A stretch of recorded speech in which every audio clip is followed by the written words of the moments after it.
Une année de plus pour le Salon international de la haute horlogerie qui clôt cette année sa 24e édition à Genève. 16 maisons parmi les plus prestigieuses y ont dévoilé leurs nouveautés, donnant ainsi le ton des tendances horlogères de l'année. C'est sous le titre « L'horlogerie fille de l'astronomie » que la Fondation de la haute horlogerie a choisi de présenter cet infiniment grand que les horlogers s'ingénient à maîtriser dans cet espace infiniment petit.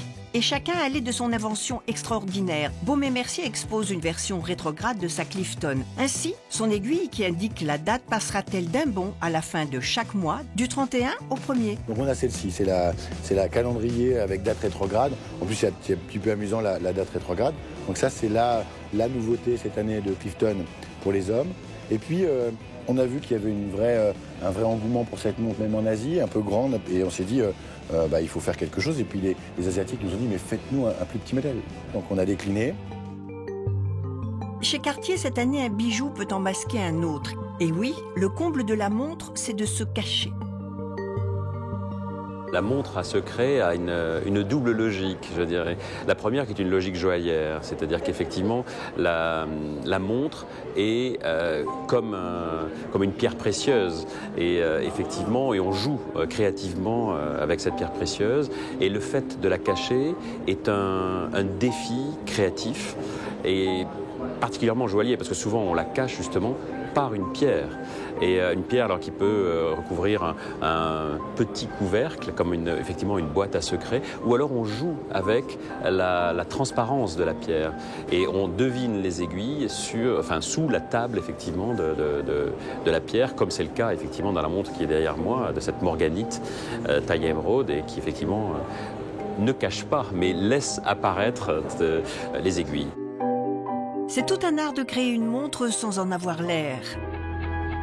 Après la dissimulation, rentrons dans l'ère de la tridimension avec une marque dont l'ingéniosité explique la rareté Greubel Forsey. Nous avons notre modèle GMT que vous connaissez peut-être, oui, qui a été aussi très novateur avec cette notion de temps en 3 dimensions, cette aire qui tourne. Cette aire est connectée à l'arrière de la montre, si vous retournez la montre, à une heure universelle qui vous donne l'heure exacte dans les 24 fuseaux horaires existants dans le monde.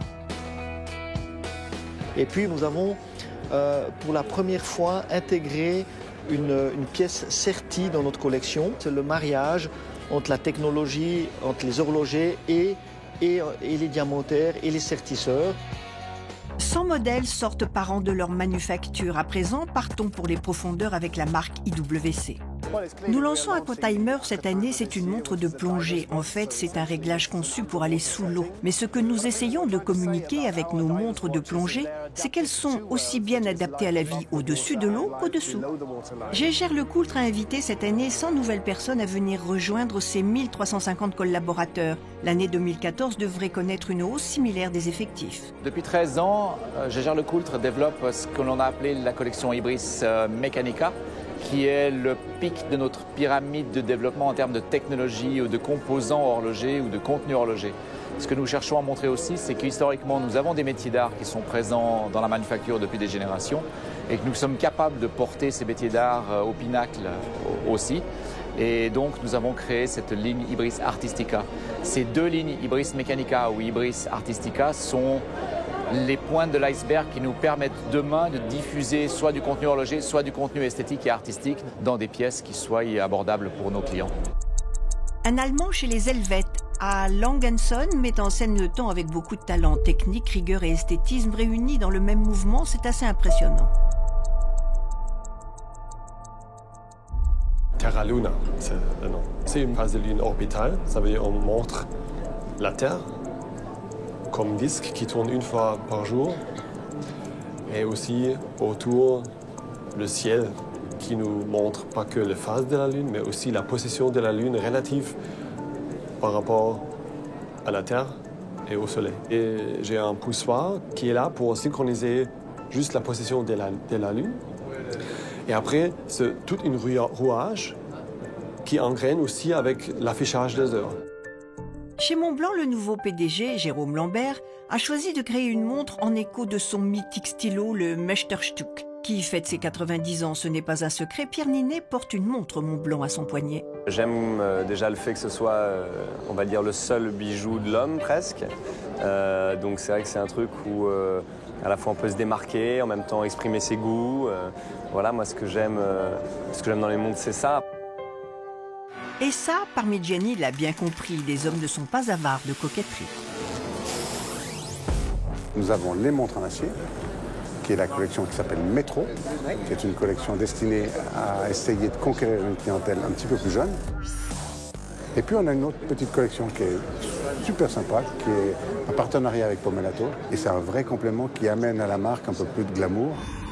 Il y a ceux aussi qui ont le culte de la performance. La maison Piaget fait partie de cette catégorie. Faire la montre mécanique la plus fine du monde. Ce qui normalement se trouvait sur l'arrière de la montre se retrouve sur l'avant et l'on se sert du fond de boîte comme base de notre mouvement sur lequel sont montés tous les ponts. Mais dans cette complexité horlogère et joaillière, il faut savoir laisser la place à l'imaginaire. C'est hommage à hommage parce que c'est la première montre créée par Roger Dubuis. Cette association de mouvements incroyables à cette pièce appelée à l'époque hommage. Tout le challenge a consisté à réutiliser un produit historique. La terminaison de différenciation a été le fameux cadran très fortement guilloché ou cette finition incroyable sur le double tourbillon qui est que le cadran n'existe pas puisque les index sont fixés directement sur la platine du mouvement. Van Cleef & Arpels dépasse le domaine des fuseaux horaires pour s'attaquer au mouvement planétaire. Finalement, qu'est-ce que l'univers quand on l'a à son poignet? Cette année, on a voulu traiter de l'astronomie poétique. C'est toute la thématique de notre collection. Donc on la trouve animée à travers ce planétarium, mais on la trouve aussi figurée, représentée par nos artisans d'art, à travers notamment les 12 signes du zodiaque, travaillés en pierres précieuses, en nacre sculpté, en émail, sur 12 cadrans de montre. On amène à la course des planètes la beauté des pierres ornementales et on crée ainsi un planétarium qui permet d'observer l'univers comme ça à son poignet. Vacheron Constantin dévoile une nouvelle version de son iconique modèle Malte avec un tourbillon décoré d'une croix de Malte et un cadran en platine sablée. Le temps passe, mais les symboles demeurent.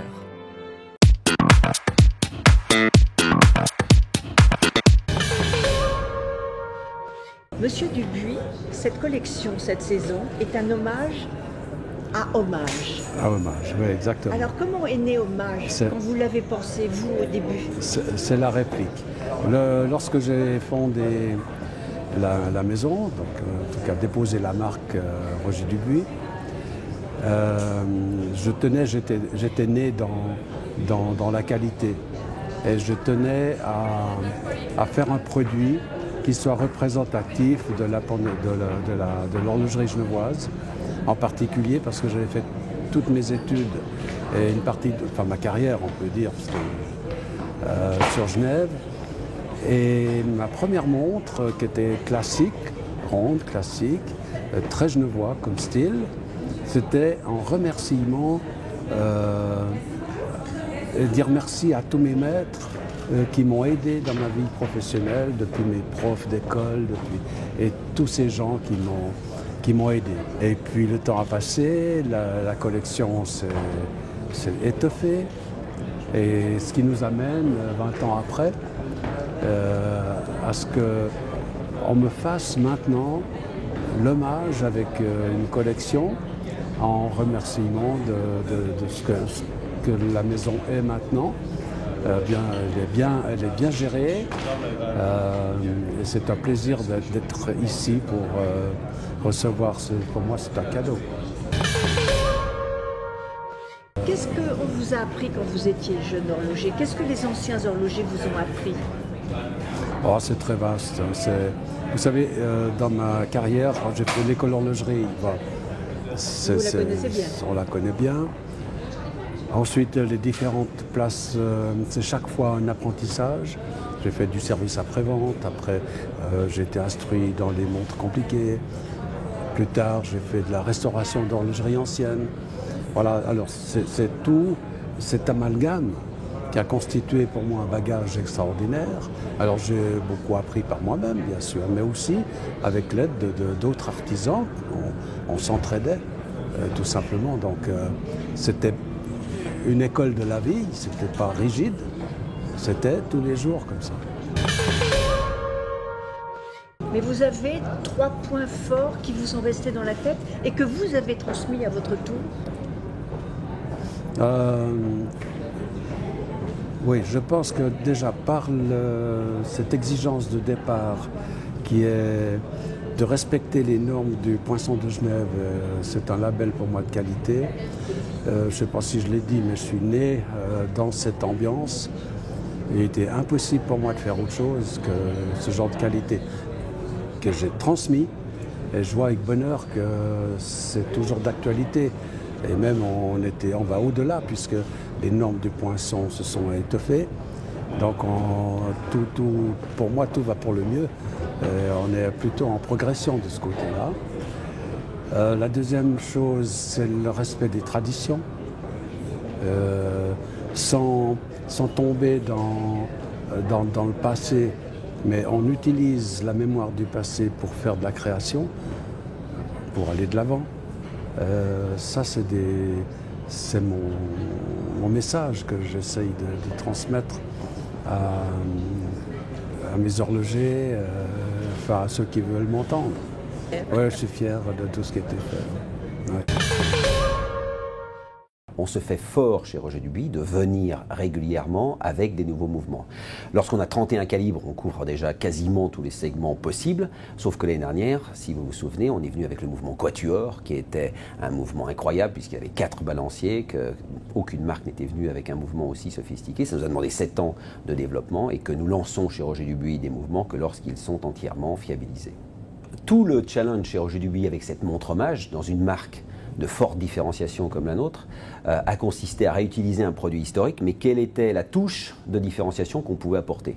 Alors, la boîte était par définition une boîte classique. On utilise souvent l'or, qui est donc aussi une matière assez classique, et donc la terminaison de différenciation a été le fameux cadran très fortement guilloché, ou cette finition incroyable sur le double tourbillon, qui est que le cadran n'existe pas, puisque les index sont fixés directement sur la platine du mouvement, et c'est ce qui donne toute la spécificité de cette montre Roger Dubuis qui est très fortement reconnaissable comme étant partie du patrimoine de cette marque Roger Dubuis.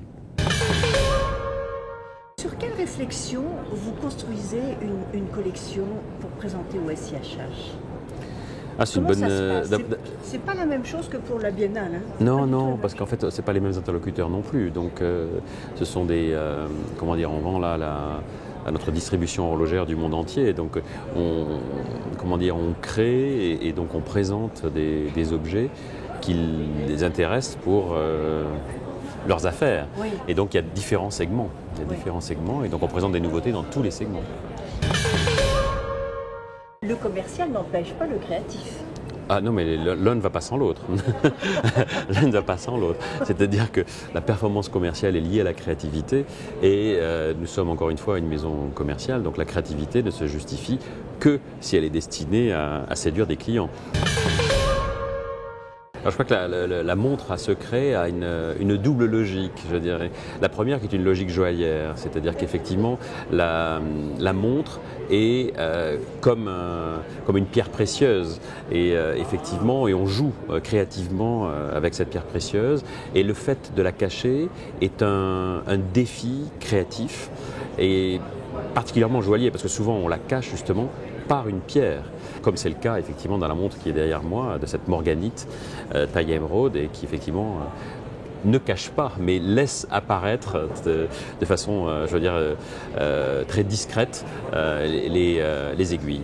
La deuxième raison de la montre à secret, c'est aussi un principe qui peut paraître désuet aujourd'hui, c'est que les femmes ne doivent pas être tenues par le temps et que les femmes ont tout le temps et ont la liberté d'en disposer comme elles le veulent. Et donc pour une femme, regarder de manière évidente une montre est quelque part un sacrifice de cette liberté qui ne doit pas être tolérable. Et donc effectivement, la montre à secret leur permet de rester discrètes quant au fait qu'elles doivent regarder l'heure. Non, il y a une montre extraordinaire en termes de complications, qui est l'astro-calendaire, et donc qui est effectivement un mouvement fabuleux en termes de complications, mais aussi un prétexte à une création esthétique et un jeu avec la profondeur du cadran, et où tous les éléments calendaires se situent comme une arène avec en son centre la complication elle-même. Et effectivement, c'est un jeu de courbes enchâssées l'une dans l'autre, et aussi en termes de volume, qui est vraiment au cœur de la création Cartier, c'est-à-dire où la complication est un prétexte à la performance esthétique. Mais on n'a pas besoin de ça pour lire l'heure maintenant. Ah, mais c'est la poésie et je dirais la mesure de la performance et l'émotion, je dirais, face à cette technique incroyable et à cette mécanique, je dirais, incroyable qui amène toute cette poésie et aussi cette émotion de partager cette conception extraordinaire et ces mains qui ont pu réaliser ces mouvements. Alors je ne savais pas que vous aimiez les montres. Qu'est-ce que vous aimez dans les montres ? Qu'est-ce que j'aime dans les montres? J'aime déjà le fait que ce soit, on va dire, le seul bijou de l'homme presque. Donc c'est vrai que c'est un truc où à la fois on peut se démarquer, en même temps exprimer ses goûts.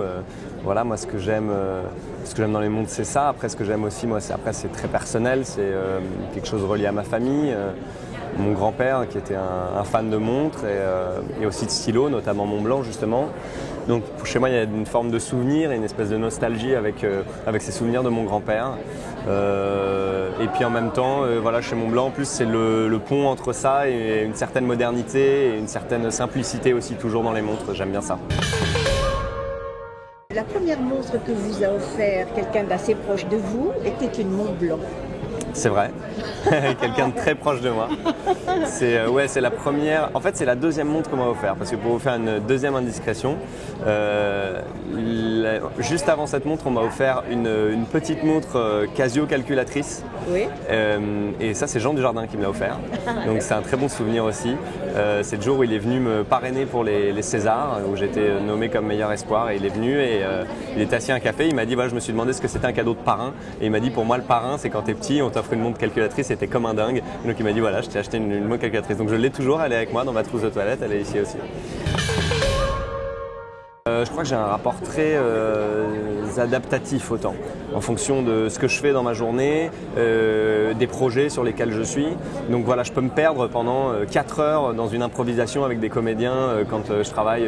Quand moi je suis metteur en scène par exemple et que j'aime bien une improvisation quoi, je sais que je peux me perdre et perdre complètement la notion du temps pendant 4-5 heures à délirer, à improviser, à essayer de trouver l'inspiration autour d'un sujet, d'un rôle. Donc je peux me perdre complètement et en même temps d'autres fois justement quand on tourne, moi j'ai réalisé pour la première fois ma série sur Canal+, où là j'étais réalisateur et là le temps, il faut que ce soit votre allié parce que sinon si ça devient votre ennemi et que ça devient une vraie guerre, vous êtes paumé. Donc il faut que ce soit votre allié et là tout compte quoi. Chaque minute va compter parce qu'un planning quand on est metteur en scène sur un plateau de cinéma en plus ou de télé, le temps c'est de l'argent comme on dit et puis il faut surtout pas le gaspiller quoi. Et vous regardez votre montre combien de fois par jour? Pareil, ça dépend de ce que je fais. En tournage, jamais. Quand je suis en tournage et que je suis acteur, jamais. Sur le film Yves Saint Laurent, j'ai jamais regardé de montre. De toute façon, elles sont pas à l'heure vu que c'est des costumes, donc c'est pas la peine de se tracasser trop. Mais par contre, quand j'ai une journée chargée de promotion ou des choses, oui, que je cours un petit peu dans tout Paris pour faire différentes choses, c'est vrai que je regarde ma montre pas mal, hein, franchement un peu trop quoi.